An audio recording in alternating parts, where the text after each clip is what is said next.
mateka ya Afurika imyambarire ntiyari gusa uburyo bwo kwikinga ubukonje cyangwa se izuba, ahubwo yari n'uburyo bwo kugaragaza uburanga, ubusabane, ubuzima bw'imibereho n'indangamuntu y'umuco.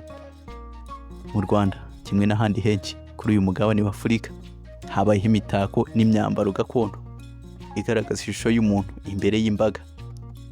Muri iyo myambarire harimo ishanga cyangwa se vestibule, aha ni mu rurimi rw'icyongereza, byagize uruhare rukomeye mu kwerekana ishusho y'umugore n'uruhare rwe mu muryango.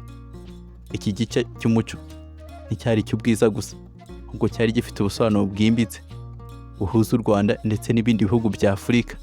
Muhawe ikaze, iyi ni Eco Plus, urubuga rw'inkuru n'ibyegeranyo bicukumbuye. Reka turebere hamwe inkomoko ndetse n'amateka y'ishanga mu Rwanda. Ishanga ryakozwe mu mashanga y'inyamaswa, imisatsi cyangwa ibyatsi by'umwimerere, rikambarwa ku kibero. Mu Rwanda rwo hambere byambarwaga cyane n'abakobwa ndetse n'abagore nk'ikimenyetso cy'uburinganire, ubukire n'uburanga. Kuri bamwe kwambara ishanga byari bimwe mu biranga umwari witeguye kurongorwa cyangwa umuryango ufite ubushobozi bwo kugaragaza ko uri ku rwego rwo hejuru. Nanone kandi mu mbyino za Kinyarwanda ishanga ryagaragazaga ubutore n'ubwiza bw'umugore, rikaba n'ikimenyetso cy'uruhare rw'umugore mu gusigasira umuco w'igihugu. Kwambara ishanga byari kimwe mu bintu byahinduraga imiterere y'umukobwa cyangwa umugore mu buryo bugaragara kandi bufite ubusobanuro bwimbitse mu muco nyarwanda. Iyo aryambaye cyakururaga amaso ku gice cyo ku kibero ndetse no ku nda, bigatuma ashimangira uburanga bwe n'uburyo abyina, ari nako byerekana ubutore n'ubushongore bwe imbere y'imbaga. Uretse guhindura ishusho y'umubiri mu buryo bwo kwerekana ubwiza, byamuhaga n'isura nshya mu buzima bwo mu muryango ndetse no mu muco, dore ko ryafatwaga nk'ikimenyetso cy'ubukure, icyubahiro n'agaciro k'umwari wageze igihe cyo kurongorwa cyangwa umugore wubashywe. Bityo byamugaragarizaga nk'umuntu ufite icyizere, uburanga n'indangamuntu ikomeye. Kubera ko ryambarwaga kenshi mu mihango y'ubukwe, mu mbyino cyangwa mu bihe by'imihango gakondo, byatumaga rigenda rirushaho kuba igice cy'ingaruka z'igihe kirekire ku buzima bwe, ku buryo byamuhinduraga mu maso y'abandi atari nk'umuntu usanzwe, ahubwo nk'umugore cyangwa umukobwa wihariye, wubashywe kandi usigasira umurage wa bene igihugu.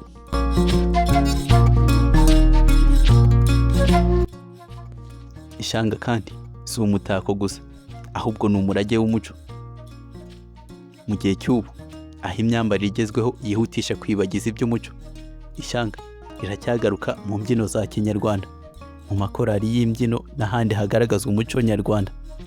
Rihagararira nk'ikimenyetso cy'uko iby'abakurambere bigomba gusigasirwa kandi bikabera urubyiruko urumuri rwo gusobanukirwa n'aho rwakomotse. Reka turebere hamwe ishanga nk'ikimenyetso cyo gukurura umugabo.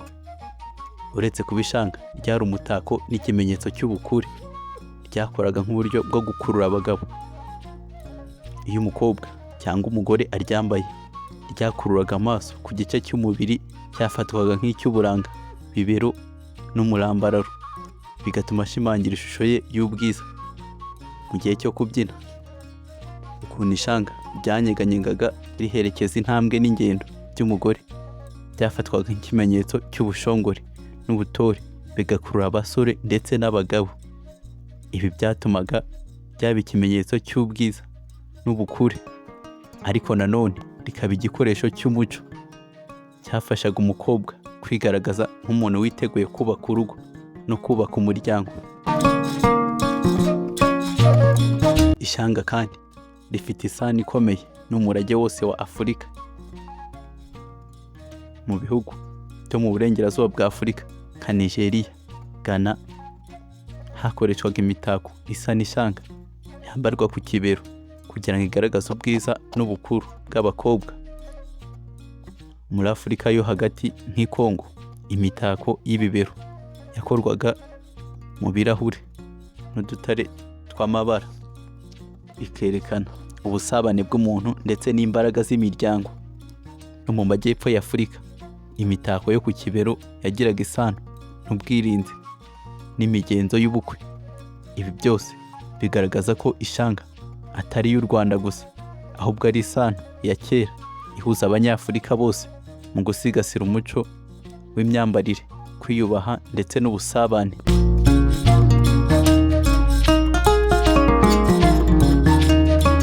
Ishanga ni umurage ugaragaza uburanga, ubutore n'indangamuntu y'umuco nyarwanda, ariko kandi ni igice cy'inkuru ndende y'Afurika yose. Ryerekana uburyo Abanyafurika bakoresheje imyambarire nk'uburyo bwo kwerekana ishusho y'ubuzima, kwiyubaka no gusigasira imiryango. Mu gihe isi igenda yihutisha umuco mushya w'igihe, gusigasira ishanga no kurishyira mu bikorwa mu mbyino no mu birori ni ikimenyetso cy'uko u Rwanda rufite aho ruhuriye n'umuco mugari wa Afurika. Ishanga kandi si umutako gusa, ahubwo ni urufunguzo rwo kumenya aho dukomoka no kwibutsa ko uburanga nyabwo bw'Abanyafurika bushingiye ku mateka n'umurage wabo.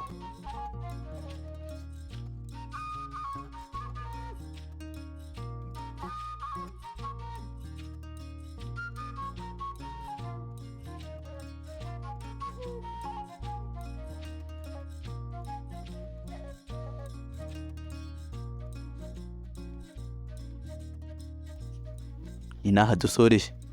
Mwakoze cyane kubana natwe.